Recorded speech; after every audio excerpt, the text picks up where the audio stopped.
News bulletin के पेश करता है काकाजी वेडिंग मॉल वुमेन्स एक्सक्लूसिव, मोती गली, चौमोहल्ला पैलेस रोड, हैदराबाद। अस्सलाम वालेकुम, आदाब। मैं हूं मोहसिन और आप देख रहे हैं BBN न्यूज़। आइए शुरुआत करते हैं आज के खबरनामे की और नजर डालते हैं हेडलाइंस पर। पुराने शहर हैदराबाद में APJ अब्दुल कलाम फ्लाईओवर का आगाज। रियासती वुज़रा KTR, महमूद अली, सदर मजलिस असदुद्दीन ओवैसी, फ्लोर लीडर अकबरुद्दीन ओवैसी के अलावा दीगर ने की इफ्तिताई तकरीब में शिरकत।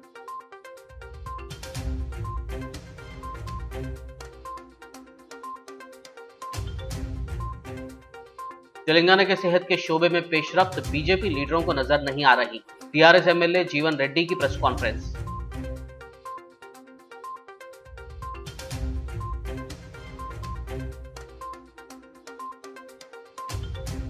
मुल्क में हिंदुत्व एजेंडे के तहत बनाए जा रहे हैं खवानीन। TPCC सदर रेवंत रेड्डी का इल्जाम। लड़कियों की शादी की उम्र में इजाफे के फैसले को वापस लेने का किया मुतालबा।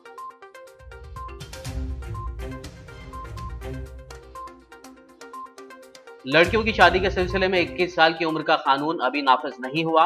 तेलंगाना स्टेट वक्फ बोर्ड चेयरमैन मोहम्मद सलीम की प्रेस कॉन्फ्रेंस। रियासत के काजियों को अवाम की बेहतरीन रहनुमाई करने का दिया मशवरा।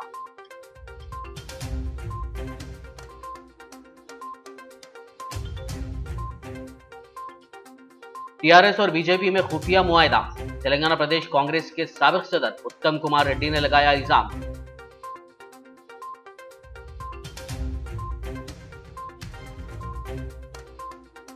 धर्म संसद में मुसलमानों के खिलाफ जहर अफशानी नाकाबिल कबूल। मौलाना मोहम्मद हुसामुद्दीन सानी आखिल जाफर पाशा का बयान। मज़कूरा हिंदुत्व तंजीमों के नुमाइंदों के खिलाफ ठोस कार्रवाई का मुतालबा। और अब खबरों की तफसील। पुराना शहर हैदराबाद में ट्रैफिक के मसाइल के हल के सिलसिले में एक और फ्लाईओवर का इफ्तिताह अमल में लाया गया।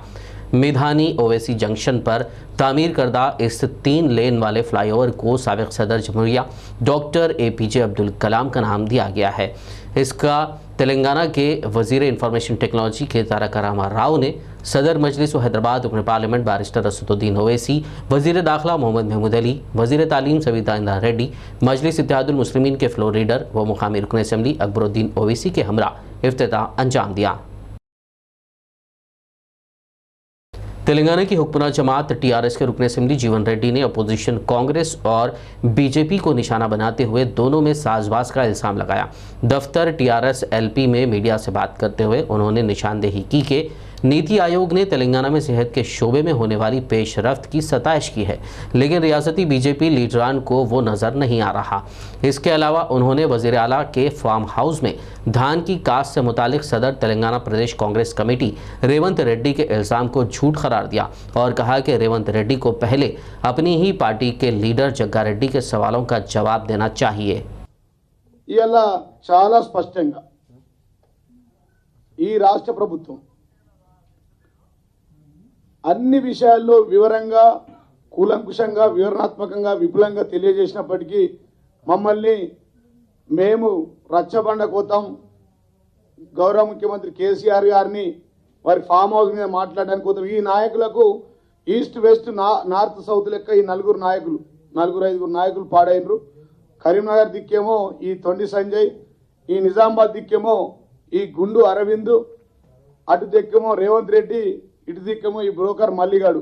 నలుగురు తయారై 4 దిక్కుల ఏదన్నా ఒక మంచి పనికి 4 దిక్కుల మంచిగా ఉండాలని ఈస్ట్ వెస్ట్ నార్త్ సౌత్ చూసుకుంటారు. అట్లాంటిది ఈ నలుగురు నాయకులు ఎవరైతే ఉన్నారో వారు ఇష్టం వచ్చినట్టుగా అడ్డగోలుగా తెలంగాణకు నష్టం జరిగే విధంగా గౌరవ ముఖ్యమంత్రి యొక్క దీక్ష గురించి, గౌరవ ముఖ్యమంత్రి ఫామ్ హౌస్ గురించి, గౌరవ మంత్రివర్యులు KTR గారి ఫ్యామిలీ మీద, KTR గారు కుమారు ఇమాన్షి మీద మాట్లాడడం తప్ప నిజమైన సమస్యలు వాస్తవంగా కేంద్ర ప్రభుత్వం తెలియజేస్తున్నట్టు అంశాల మీద ఎక్కడ మాట్లాడతలేరు.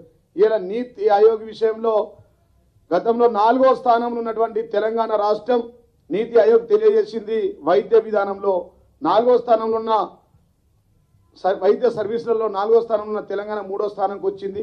కేరళ మొదటి స్థానంలో ఉంటే, తమిళనాడు 2వ స్థానంలో ఉంటే, 3వ స్థానంలో తెలంగాణలో ఉంటే BJP కాంగ్రెస్ పాలిత రాష్ట్రాలు మాత్రం దీని తర్వాత స్థానంలోనే तेलंगाना प्रदेश कांग्रेस कमेटी के सदर रेवंत रेड्डी ने कहा है कि कांग्रेस पार्टी ही मुल्क में सब्ज इनकलाब, सनती इनकलाब, फूड सेफ्टी, रोजगार की जमानत, तरक्की और ये सब कुछ कांग्रेस से मुमकिन हुआ है। लेकिन आज के हुक्मरान कांग्रेस की छवि को ख़राब करने और उसकी छवि को दागदार करने के दर पर हैं। रेवंत रेड्डी ने कांग्रेस पार्टी की 137वीं यौम तासीस तकरीब के मौके पर हैदराबाद में पार्टी हेडक्वार्टर गांधी भवन में परचम कुशाई अंजाम दी। इस मौके पर मुनक़िदा तकरीब से खिताब करते हुए रेवंत रेड्डी ने दावा किया कि कांग्रेस की हुकूमतों की वजह से आज हिंदुस्तान के लोग साइंस और टेक्नोलॉजी की दुनिया में अच्छी पोजीशन पर हैं, ताहम मौजूदा हुक्मरान नौजवानों के ख़िलाफ़ काम कर रहे हैं। उन्होंने मज़ीद कहा कि मरकज़ की फ़िरका परस्त नरेंद्र मोदी हुकूमत हिंदुत्व एजेंडे के तहत क़वानीन बना रही है। उन्होंने लड़कियों की शादी की उम्र 18 साल से बढ़ाकर 21 साल कर दिए जाने के फ़ैसले की शदीद मज़म्मत की।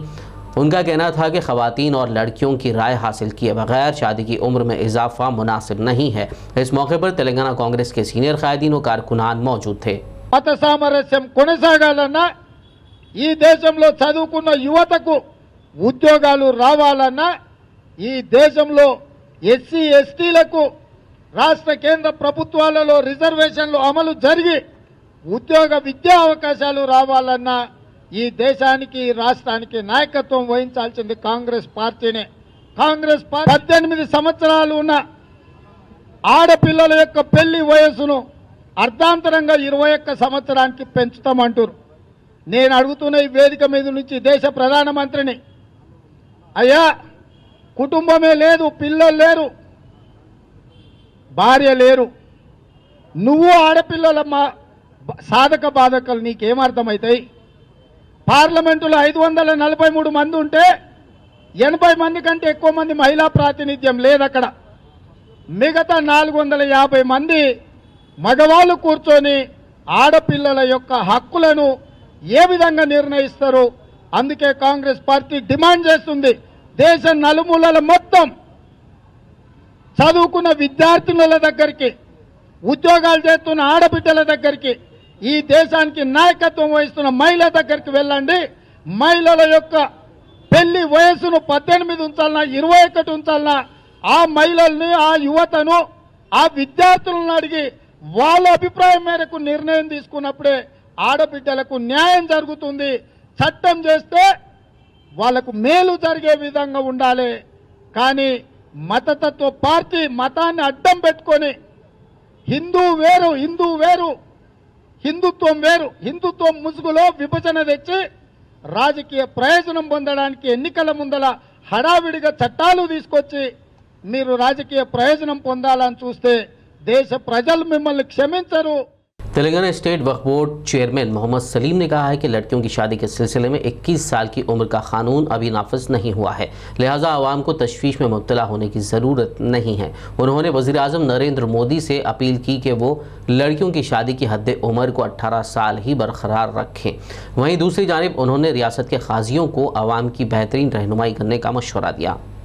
मोदी साहब से भी मेरी अपील है कि ये इस्लामी मामले में दखल ना दिए तो मेहरबानी आपकी, क्योंकि इस्लाम में क्या है, बच्चा और बच्ची बालिग होने के बाद निकाह पढ़ाना बोल के इस्लाम में है और हमारे कुरान और हदीस में है चीज़ ये। फिर भी उसके बाद भी जो है गवर्नमेंट 18 साल बोल के जो है ना गवर्नमेंट ये करी, तो 18 साल के हिसाब से हम लोग जो है क़ानून को भी फॉलो करते हुए निकाह करने का काम 18 साल में निकाह करना बोल के काजियों को इंस्ट्रक्शन पूरे इंडिया लेवल पे 18 इयर्स बोल के है। मगर अब फिर 21 इयर्स बोल के जो चल रहा ये गलत है ये, क्योंकि इसमें और भी बच्चे बैठे रहेंगे, क्योंकि बहुत सारे लोग 10 तक इंटर तक पढ़ा के शादी कर देते, जिम्मेदारी से माँ बाप बरी होना चाहते। अब वैसे लोग परेशान हो जाते, जो 100 में 10% लोग हैं वो लोग डिग्रियां कराते और पढ़ाते, 24 साल तक शादी नहीं करते, 23 साल तक नहीं करते, वो एक अलग चीज़ है। मगर इस्लाम के हिसाब से जो है बच्ची और बच्चा बालिग होने के बाद शादी करना बोल के है, गलत रास्ते पे नहीं जाना, निकाह करना बोल के अल्लाह और अल्लाह के रसूल ये फरमाइश चीज़ है ये। मगर उसके बाद भी जो है ना ये चीज़ों को ये करते हुए फिर भी 18 साल बोले, ठीक है, बच्चे की उम्र 21 साल ऐसा चल रहा है, जैसे भी निके हो रहे, ठीक है।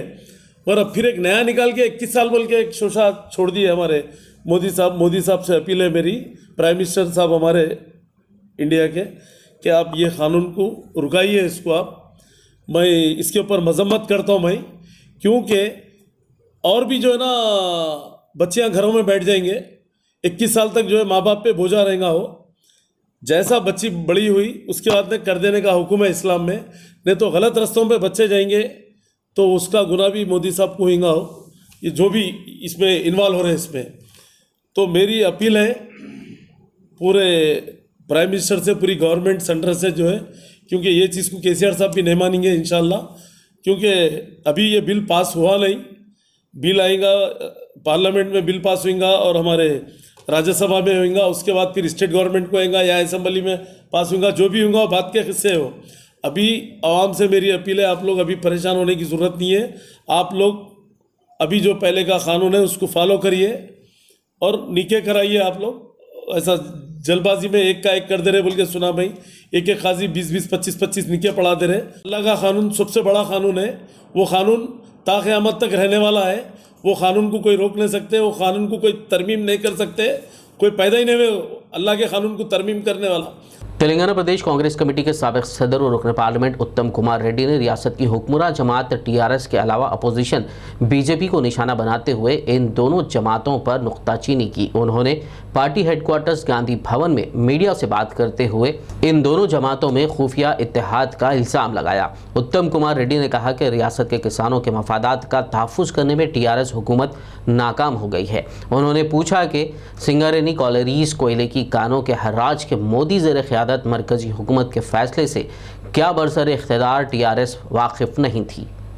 ఈ కేంద్ర మంత్రి ఎందుకు ఏమంటున్నాడు, మేము ప్యాడీ ప్రొక్యూర్మెంట్ చేయము, మేము రైస్ ప్రొక్యూర్మెంటే చేస్తామంటున్నాం. దాన్ని మేము కాంగ్రెస్ పార్టీగా ఏం ప్రశ్నిస్తున్నాం అంటే, అయితే మీరు కనీస మద్దతు ధర ప్రకటించేది, కనీస మద్దతు ధర అనే సిస్టము మీరు రైతుల కోసమా, రైస్ మిల్లర్ల కోసమా? వేరే రాష్ట్రాల్లో మీరు ప్యాడీ కొంటుంటే తెలంగాణలో ఎందుకు రైస్ అంటున్నారు? ఏదో డిపిసి స్టేట్ అంటాడు. మరి ఈ ప్రభుత్వం పోయి ఆడ ఏం ఒప్పుకుందో ఏమో, ఎందుకు ఒప్పుకుందో తెలియదు మనకి. అది దానికి చాలా చాలా ఇది దుర్మార్గమైన విధానం అవలంబిస్తున్నారు. ఇంకో విషయం చెప్పాలి మీకు, తెలంగాణలో సుమారు ఇప్పుడు వీళ్ళు అవలంబిస్తున్న సిస్టంలో 1,00,000 టన్నుల ధాన్యము రైస్ మిల్లర్ల డిఫాల్ట్ అయి ఉంది. అంటే రైస్ మిల్లర్లకు ధాన్యం ఇచ్చి వాళ్ళు 2-3 నెలల్లో వీళ్ళకి బియ్యం ఇవ్వాలి, ఆ బియ్యాన్ని ఫెఫ్సీకి సప్లై చేయాలి. ఎంత అసమర్థత, ఎంత అవినీతి టీఆర్ఎస్ ప్రభుత్వంలో అంటే 1,00,000 టన్నుల ధాన్యము ఈ రోజు వరకు కూడా రైస్ మిల్లర్ల దగ్గరనే ఉంది. మరి వాళ్ళేమో డిఫాల్ట్ చేసిండ్రు, వాళ్ళ మీద చర్యలు తీసుకోవడానికి ఈ ప్రభుత్వంలో ఎవరు సాహసం చేయడం లేదు. मुस्लिम पर्सनल लॉ बोर्ड के रुकन व अमीर अमारत मिल्लत इस्लामिया तेलंगाना व आंध्र प्रदेश मौलाना मोहम्मद हुसामुद्दीन सानी आखिल जाफर पाशा ने हालिया दिनों के दौरान उत्तराखंड में धर्म संसद में मुसलमानों की नस्लकशी के बयानात और मुसलमानों के खिलाफ की गई जहर अफशानी की शदीद अल्फाज में मजम्मत की। उन्होंने अपने बयान में धर्म संसद में उन हिंदुत्व तंजीमों के ज़िम्मेदारों की मुसलमानों के खिलाफ जहर अफशानी को नाकाबिल कबूल करार दिया। साथ ही उन्होंने अफसोस का इजहार करते हुए कहा कि इस मसले पर हुनूस इन हिंदुत्व तंजीमों के नुमाइंदों के खिलाफ कोई ठोस कार्रवाई नहीं की गई। खबरनामे में फ़िलहाल लेंगे एक ब्रेक, मुलाकात होगी इस छोटे से ब्रेक के बाद।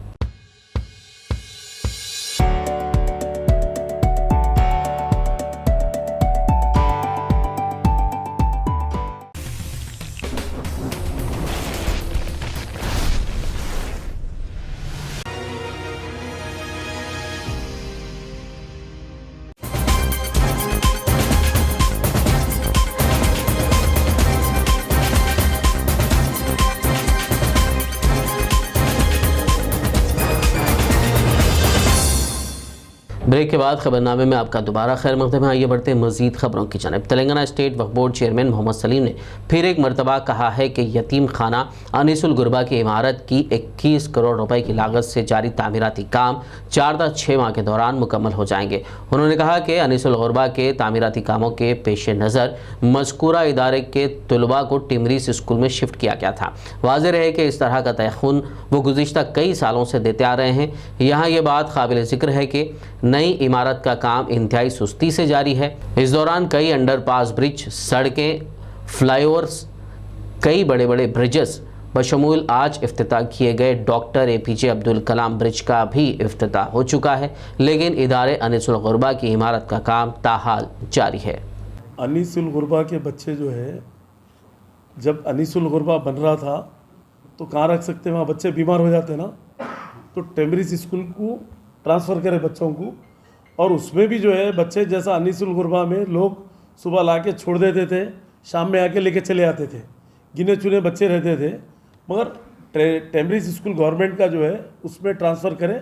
अब अनीसुल गुरबा एक अल्लाह चाहे तो एक 4-6 महीने में बन जाएगा, तो इंशाल्लाह ताला यहाँ पर जिसको ला के रखना है, 500 बच्चे भी रखना है तो रखने की कैपेसिटी बनाए CM साहब। मैं गवर्नमेंट का भी शुक्रिया अदा करता हूँ, क्योंकि हमारे CM साहब जो है बहुत अच्छे पैमाने पे बना रहे हैं, 21 करोड़ रुपए लगा के बना रहे हैं। और 4000 गज ज़मीन भी जो है ना गिफ्ट करे वफ़ को, अनीसुल गुरबा को, KCR साहब। मैं KCR साहब का शुक्रिया अदा करता हूँ। मतलब टिमरीज में अभी कितने बच्चे हैं साहब, इसका आंकड़ा भी नहीं है। नहीं, कितने बच्चे हैं वैसा मत बोलिए आप, इसमें बच्चे कम भी होते हैं। जिसके माँ बाप जो रहते हैं ना, ये यतीम खाना है, मतलब जिसके माँ बाप नहीं है उल्ला लेके आके रखना है। मगर माँ बाप ऐसे वाले भी लेके आके छोड़ के चले आ रहे थे, मतलब कहाँ घर में संभालना बोल के, चलो 2-3 टाइम का खाना मिल जाता है वो ये बोल के, तो हम लोग कोई भी आन तो रखते हैं वहाँ पर, मगर अभी उसको गिनना पड़ता। अब कितने हैं क्या है आपको गिन के बोलेंगे। याखुदपुरा रुकन असम्बली सैयद अहमद पाशा खादरी ने तालाब चिंचलम के सदर इब्तदाई मोहम्मद मोइन की निगरानी में free medical and health camp का इफ्तिताह अंजाम दिया। इस मौके पर कॉरपोरेटर डॉक्टर समीना, तिब्बी अमला, मुकामी मजलिस कायदीन के अलावा इस्तिफादा कुनिंदगान मौजूद थे। डिवीज़न तालाब चिंचलम में आज हमारे मोइन साहब, यहाँ के इंचार्ज, हमारे पार्टी के इब्तदाई के सदर, उनके तमाम साथियों ने मिलकर एक मेडिकल कैंप का एहतमाम किया डॉक्टर सिराज साहब की निगरानी में। और हमारे मोइन साहब रैन बाज़ार के जो है ये मेडिकल कैंप के इंचार्ज, ये तमाम डॉक्टरों को फराहम किए हैं। तकरीबन हर बल्दी हल्के में कम से कम 3 कैंप कायम कर रहे हैं। तो ये तालाब चिंचलम का दूसरा कैंप है। एक कैंप बाकी है, अनकरीब उसका भी इंतजाम करेंगे। नकीब मिलत बैरिस्टर असदुद्दीन साहब सदर मजलिस पार्लियामेंट की हिदायत पर मौजूदा हालात में जो बीमारियों की वबा चल रही है उससे लोगों को महफूज रखने के लिए ये मेडिकल कैंप का क़याम अमल में लाया जा रहा है, ताकि गरीब लोग दवाओं से इस्तेफादा करें, अपना पूरा मुआयना करा लें। तो फ्री इनका टेस्ट होगा, उसके बाद कुछ दवाएं भी दी जाएंगी यहाँ पर। इसमें आँखों का भी कैंप है, आँखों का भी मुआयना करें, नंबर जिसको अलाट है उनको नंबर भी दे रहे हैं, ऐनक भी दे रहे हैं। ये तमाम इंतजाम जो area corporator Nasreen doctor Sameena Begum साहबा की निगरानी में हो रहा है, और इब्तिदाई मजालिस के तमाम लोग इसमें सरगर्म हैं। मैं तमाम लोगों से आपके चैनल के जरिए आवाम से ख्वाहिश करूंगा कि वो अपनी सेहत का ख्याल रखें। यहाँ पर वैक्सीन का भी अरेंजमेंट है, वैक्सीन लेना बेहद ज़रूरी है। जिन लोगों को वैक्सीन नहीं लिए हैं उनकी जिम्मेदारी कि फौरी वैक्सीन ले, पहला डोज दूसरा डोज दोनों से फारिग हो, ताकि अपनी सेहत का ख्याल रख सकें। जिले कामारेड्डी के हल्के असम्बली बांसवाड़ा के नसरुल्लापुर अंकोल कैंप मौजा में सोलार एनर्जी का इस्तेमाल किया जा रहा है। सरपंच वेंकट रमना की कोशिशों से ये मुमकिन हो पाया है। सरपंच ने सोलार एनर्जी के प्लांट्स नस्ब करवाते हुए आवाम को इस सिमत मुतवज्जो करवाया, जिसकी वजह से मुकामी लोगों ने सोलार सिस्टम एनर्जी की तनसीब में दिलचस्पी ली। सरपंच ने इसकी तनसीब के लिए आवाम को लोन भी फराहम करवाया। सोलार एनर्जी का इस्तेमाल करते हुए लोगों ने सरपंच और दीगर जिम्मेदारान से इज़हार तशक्कुर किया। अंकोल कैंप सरपंच नर्सलाद मंडलम నేను మా గ్రామాన్ని టెక్నాలజీ ఉపయోగించుకొని అభివృద్ధి చేయాలనే ఉద్దేశంలో భాగంగా సోలార్ యూనిట్ల గురించి తెలుసుకొని ఇంటర్నెట్ ద్వారా మరియు మా గ్రామం నుంచి బయటకు వెళ్ళిన పిల్లల ద్వారా పూర్తి సమాచారాన్ని స్వీకరించి ఇది బాగుందనే ఉద్దేశంతో మా ఊరికి రెడ్కో డిఎం గారిని పిలిపించి వారితో పూర్తి సమాచారాన్ని గ్రామస్తులకు ఇప్పించి 14 యూనిట్లు పెట్టుకోవడానికి ముందుకు వచ్చారు వారు. ఈ యూనిట్లు పెట్టుకోవడం వలన 1 kVA యూనిట్ పెట్టుకుంటే రోజుకు 4 నుంచి 5 యూనిట్లు పవర్ జనరేషన్ అవుతుంది.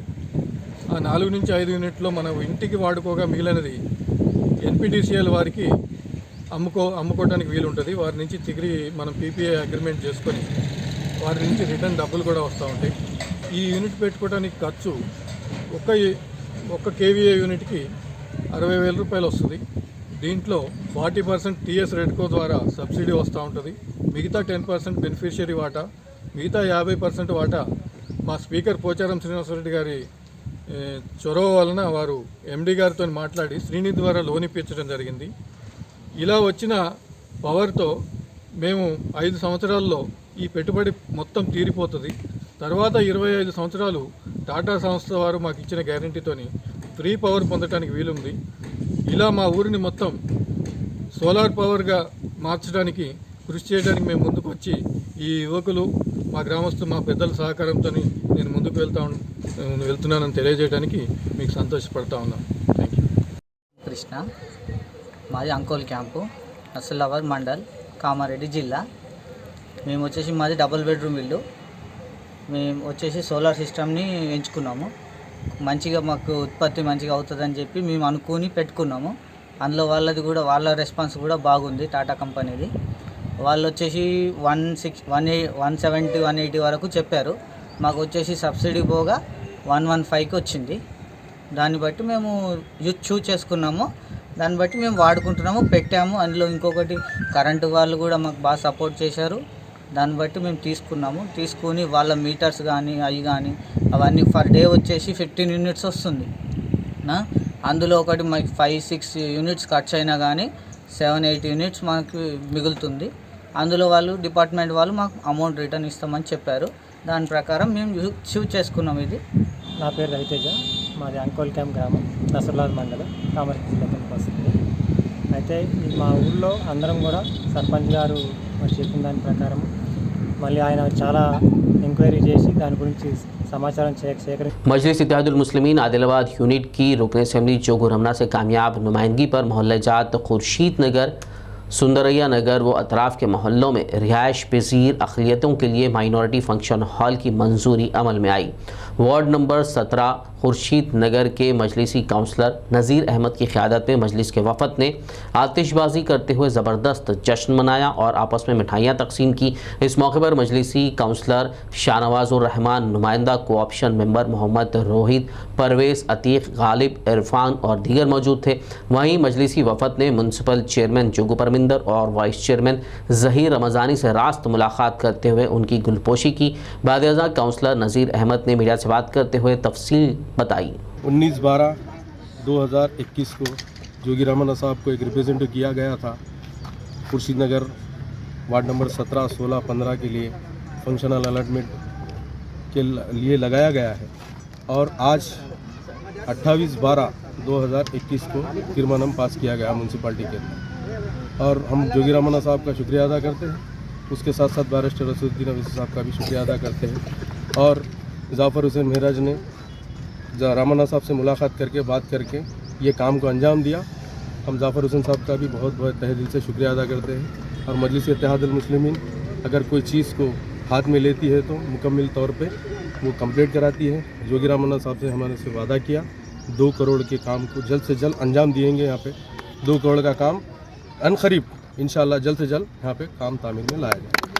मजलिस इत्तेहादुल मुस्लिमीन ज़हीराबाद की कामयाब नुमाइंदगी पर ज़हीराबाद का इलाका शाहीन नगर अब स्ट्रीट लाइट से मुनव्वर हो चुका है। इस मौके पर शरीक मोतमद शेख इलियास ने बताया कि मजलिस की नुमाइंदगी पर शिवालयम रोड से शाहीन नगर तक इस काम को अंजाम दिया गया, जिसका इफ्तिताह करने के मौके पर अत्तर अहमद, सदर मजलिस ज़हीराबाद, अज़मत पाशा, यूनुस रज़ा और दीगर कारकुन मौजूद थे।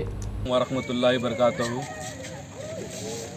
मैं Zaheerabad AIM town joint secretary Shaikh Ilyas जनाब बारिस्टर असदुद्दीन अवैसी साहब की हिदायत पर और संगारेड्डी डिस्ट्रिक्ट काउंसलर मोहिउद्दीन साहब MLA कारवान की हिदायत पर, ज़हीराबाद टाउन जॉइंट सेक्रेटरी साहब की हिदायत पर और अत्तर अहमद साहब की हिदायत पर हमने ज़हीराबाद म्यूनसिपल कमिश्नर साहब को नुमाइंदगी की थी कि हमारे पास काफ़ी दिनों से हमारे रोड पर अंधेरा था। मजलिस की मुकम्मल नुमाइंदगी पर हमने सुभाष राव साहब से हमारे एरिया के मसाइल को रखा था। हम सुभाष राव साहब का तहे दिल से शुक्रगुजार हैं कि उन्होंने हमारे एरिया के मसाइल पर गौर किया और हमारे एरिया का काम करा। हम सुभाष राव साहब का तहे दिल से शुक्रगुजार हैं, उनका शुक्रिया अदा करते हैं। यम्मा यम यम्मा यम बारिस्टर असदुद्दीन अवैसी साहब जिंदाबाद। पुराने शहर हैदराबाद के इलाके याकूतपुरा रेन बाजार रोड पर मस्जिद अल वहाब का सदर मजलिस असदुद्दीन ओवैसी ने संग बुनियाद रखा। इस मौके पर मुकामी रुकन असम्बली सैयद अहमद पाशा खादरी, हल्के इंचार्ज यासर अरफात, कॉरपोरेटर शफात के अलावा इंतजामी कमेटी और अवाम की कसीर तादाद मौजूद थी। सदर मजलिस इत्तेहादुल मुस्लिमीन असदुद्दीन ओवैसी ने रेन बाजार रोड याकूतपुरा इलाके में Golden Crown Banquet Hall Mataam Al Bukhari Restaurant and Kitchen का इफ्तिताम अंजाम दिया। इस मौके पर मुकामी रुकन असम्बली सैयद अहमद पाशा खादरी, हल्का इंचार्ज यासर अरफात और दीगर मेहमान मौजूद थे, जबकि ओनर मोहम्मद शहबाज अत्थर और MD मोहम्मद जावेद ने मेहमानों का इस्तकबाल किया। हम ये जितना भी रेस्टोरेंट का मेन जो खूबी है, ये पूरी प्योर अरेबियन रेस्टोरेंट है और साथ में हम इंडियन भी क्यूजीन ऐड करे हैं इसमें, जिसमें कि जिस ट्रेडिशनल तरीक़े से मंदी बनती है उस तरीक़े का ये है तजुर्बा रख के हम कर रहे हैं। पहले भी हमारा ब्रांच था सऊदी अरब तैफ में, मताम अल फहाद बोल के नाम था, उसमें मज़ीद इजाफ़ा करके हम ये मताम अल बुखारी शुरू करें और पूरा बुखारी का टेस्ट देंगे जो अफ़गानी डिशेस है और अरेबियन डिशेस है, साथ ही साथ तुर्किश का भी ये डिशेस है। सर, ये ट्रांसपोर्ट का भी फॉलो करेंगे ऑनलाइन? जी है, स्विगी और ज़ोमैटो तो भी है और फिर आगे मज़ीद आगे वक्त में इंशाल्लाह हम हमारा ख़ुद का भी ओन करेंगे इंशाल्लाह। फैमिली सेक्शन है सेपरेट, पूरा पर्दे के इंतज़ाम के साथ है और ये सबसे बहुत प्यारी चीज़ ये हमारे रेस्टोरेंट की 24 कैरेट गोल्ड मंदी हम लोग बना रहे हैं, जो प्योर गोल्ड से बनती है, जो वर्क़े से, जिसमें मज़ीद इजाफ़े में हम लोग फ़िश, मटन और चिकन और प्रॉन्स और कोफ्ते, जो अमूमन हैदराबाद की बहुत बड़ी शान है, शामी कोफ्ते और सब इंक्लूड करेंगे इंशाल्लाह अल्हम्दुलिल्लाह। और हमारा ख़ुद का ओन टेस्ट वाला कुनाफा है जो प्योर सऊदी अरब का टेस्ट से लगता है। वैसे तो पूरे पे रहेंगे अल्हम्दुलिल्लाह, लेकिन ज़्यादा कंसंट्रेशन हम लोग मंदी पे कर रहे हैं। स्काई जॉइंट वेंचर्स और ड्रीम मेकर्स प्रोडक्शन की जानिब से mister and miss India model 2021-22 मुकाबलों का हैदराबाद में इनेकाद किया जा रहा है, जिसके लिए ऑडिशंस 2 जनवरी से एटलस अपार्टमेंट बंजारा हिल्स पर मुनक्किद होने वाले हैं। मुंतज़मीन प्रियांशा दुबे और मिर्ज़ा इम्तियाज़ बेग ने BBN न्यूज़ से बात करते हुए तफसील बताई। हेलो एवरीवन एंड अस्सलाम वालेकुम एंड बहुत बहुत शुक्रिया अदा BBN न्यूज़ का यहाँ हमारे शो में आके कवर करने के लिए। अभी शो ऑर्गेनाइज हो रहा है मिस्टर मिस एशिया मॉडल और 2021-2022, जिसके ऑर्गेनाइजर्स हैं sky joint ventures and dream makers production, owned by Priyansha Dubey and Mirza Imtiaz Baig sir. हम लोग ये कंबाइनली ये शो ऑर्गेनाइज कर रहे हैं, जिसके ऑडिशंस हैदराबाद में 2 जनवरी से स्टार्ट हो रहे हैं 2022 के लिए। बंजारा हिल्स पे हमारा ऑफिस है, road number 10, Atlas apartment 2nd floor. जिसको भी ऑडिशन देना है वो 2 जनवरी को वॉक इन कर सकता है। बाय 10 to 5 PM हमारे ऑडिशंस रहेंगे एंड जो शो का फिनाले है वो 30 जनवरी को रहेगा। इसमें जो फिनाले के जजेस हैं हमारे, वो Rohit Khandelwal mister world, mister India Lakshya Sharma, ये हमारे जूरी पैनल में है and many more celebrities are going to add on.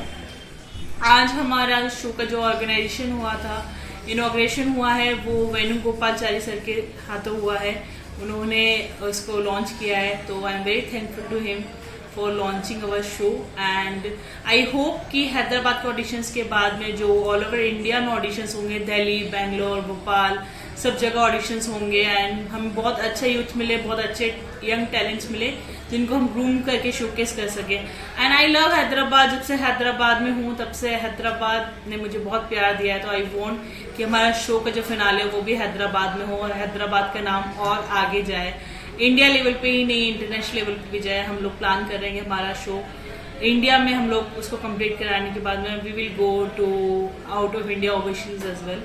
तो जो भी कंटेस्टेंट्स हैं उन लोगों को ये भी अपॉर्चुनिटी है आउट ऑफ इंडिया भी इंडिया को रिप्रेजेंट करने की, जैसे कि दुबई, बहरीन में we are planning for show as well. आखिर में एक नज़र हेडलाइंस पर। पुराने शहर हैदराबाद में एपीजे अब्दुल कलाम फ्लाईओवर का आगाज। रियासती वुज़रा केटीआर, महमूद अली, सदर मजलिस असदुद्दीन ओवैसी, फ्लोर लीडर अकबरुद्दीन ओवैसी के अलावा दीगर ने की इफ्तिताई तकरीब में शिरकत।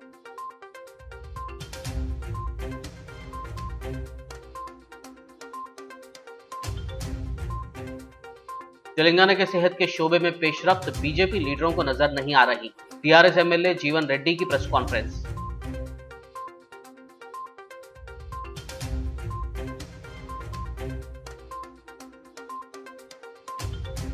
मुल्क में हिंदुत्व एजेंडे के तहत बनाए जा रहे हैं खवानीन। टीपीसीसी सदर रेवंत रेड्डी का इल्जाम। लड़कियों की शादी की उम्र में इजाफे के फैसले को वापस लेने का किया मुतालबा।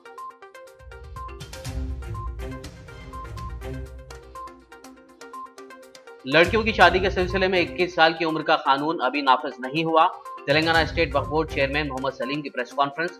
रियासत के काजियों को अवाम की बेहतरीन रहनुमाई करने का दिया मशवरा।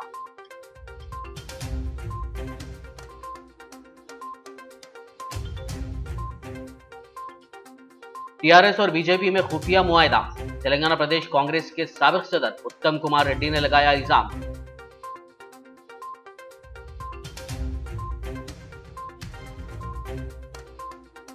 धर्म संसद में मुसलमानों के खिलाफ जहर अफशानी नाकाबिल कबूल। मौलाना मोहम्मद हुसामुद्दीन सानी आखिल जाफर पाशा का बयान। मज़कूरा हिंदुत्व तंजीमों के नुमाइंदों के खिलाफ ठोस कार्रवाई का मुतालबा। खबरनामे में फिलहाल बस इतना ही। ताज़ा तरीन अपडेट्स के लिए देखते रहिए BBN न्यूज़। यूट्यूब और फेसबुक पर मौजूद हमारे वीडियोस को लाइक और शेयर ज़रूर कीजिए।